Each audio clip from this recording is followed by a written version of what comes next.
Welcome to Beyond Death, where we examine near-death experiences from people that say they have died, visited the other side, and came back. Before we get into today's NDE, I want to say thank you to the channel's newest supporter, Al Sockenberry. Thank you so much for the super thanks, and I apologize if I have managed to butcher your name. Today's NDE comes from a woman calling herself Casper, who describes taking her son to heaven, where he remained with God, while she experienced a life review and some important lessons from angels that she was told to share with mankind. Let's get into it. Almost immediately, I had an allergic reaction to medicine prior to the NDE.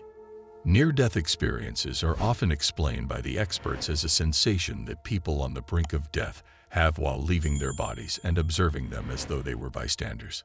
Little did I know that shortly after Mikkel died, I would come close to losing my life and having the privilege of experiencing my first near-death experience.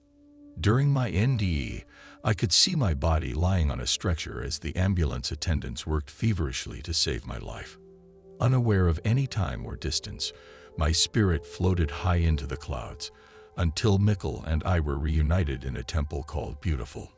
As we entered the temple, I was breathless and stood admiring the perfectly carved archways and magnificent pillars. Since Mikkel was still unable to walk, I had to carry him through the temple gates. On the other side of the doorway were 6 recliners placed in a circle. Somehow, I knew they were especially handcrafted for people who could not sit up unassisted. After placing my son into one of the chairs, I left the area. I still can't remember where I went or why, but when I returned, Mikkel had vanished. I am not sure how much time elapsed before my attention was drawn towards a tall, thin man dressed in a dark suit, wearing black framed glasses. He was standing alone next to the recliner where Mikkel was last seen, observing me. After asking if he had seen Mikkel, the spirit graciously explained to me that Mikkel was with God. Before departing, the spirit shared some encouraging news. Extending his hand towards me, I could see that it held a small white piece of white parchment paper, neatly folded in 2. Once opened, the words, Acts 3, verse 1 through 8, were clearly visible. After experiencing the power of standing in the white light, feelings of love and understanding flooded into my being. Any fears I developed during my lifetime were removed. Following several minutes of silence, an unknown voice inquired, "What have you done with your life?" Sadly, I heard myself say, "Nothing. I have wasted the entire 47 years." After choosing to return to my earthly body, I had to review all of my actions that were unkind towards others. Because of my religious upbringing, I always believed that when we die, we would be punished. Unfortunately, I was just never sure about the severity of what wrong meant in heaven's terms. Contrary to my belief system, the light never judged me. I was made to judge myself. Another important part to my life's review demanded that I feel the same emotional pain others felt whenever I hurt their feeling with actions or words. By seeing other people's hearts and knowing how they were affected, it caused me to feel remorseful and ashamed.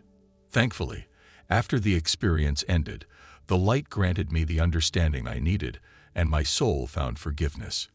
Before returning to earth, angels escorted me to a higher place and taught me additional lessons for me to share with other people. First, there is no such thing as time. It is man-made and self-imposed.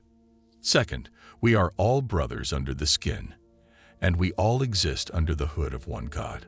I was shown how people waste precious time fighting over what name to call God, when instead they should be acknowledging His existence and realizing that He wants nothing but the very best for us. Third, we are all connected as one spirit. We think that we do not have any responsibility to a stranger because we do not recognize them, but we do. In essence, we are the same as they, intertwined together like a complex wiring system. This is why that old familiar phrase, "What goes around comes around," rings true. When my NDE came to an end, I understood how what we do in this life might injure others and how we will be held accountable. Theoretically, if being cruel made another person fail to complete whatever job they were sent here to do, we will have to complete that task for them. That is why we often hear others say, "I feel like I have lived 5 lifetimes." My 4th lesson was never to judge another harshly.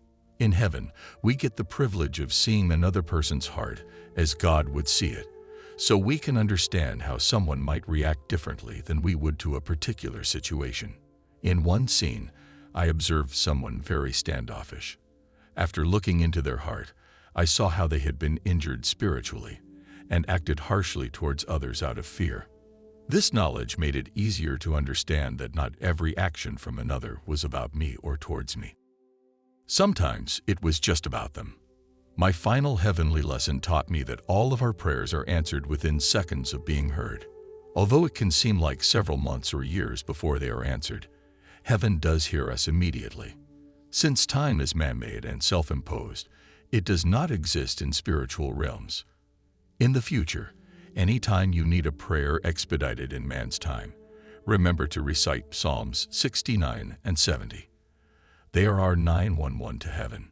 The angel communicating with me taught me how we are 99.99% emotion and how every decision we make is based on fear. A good example would be, if we do not work, we do not eat. Reading this, you would probably agree that it is a fact of life. It is even biblical. However, the point that I am trying to make is that we do not work because it is the right thing to do, and because God's word says that we should. Most of us work out of our own fear of being hungry, homeless, or not being able to keep up with the Jones. Consequently, by living day to day in fear, it provides us with different motives for working and living other than the ones God has planned for us. Although attractive at first, this type of behavior can often lead to our downfall. Once the angel took the fear factor out of the equation, I had the honor of witnessing all of the things that God had chosen for me to enjoy in this lifetime, but that I denied myself out of stubbornness or fear. The experience helped me understand why God encourages us to place our personal feelings aside and live by trusting and believing unconditionally in Him. Before my journey ended, I knew that everything in my life happened exactly the way it was supposed to happen, when it was supposed to happen, and with whom it was supposed to happen with. Confident and armed with this new and exciting knowledge, I awoke in the ambulance, scaring the medics half to death. In the end, my NDE and talking with the angels enabled me to be at peace knowing Mikkel was alive and well. He may have shed his physical body, but his spirit was alive living in heaven with God. Notes from Beyond Death. I have included a link to Casper's near-death experience in the description for those that want to check it out for themselves. She has also filled out a brief question and answer portion immediately following her experience. Be sure to check it out. I have to add that as a father, this one is hard on me.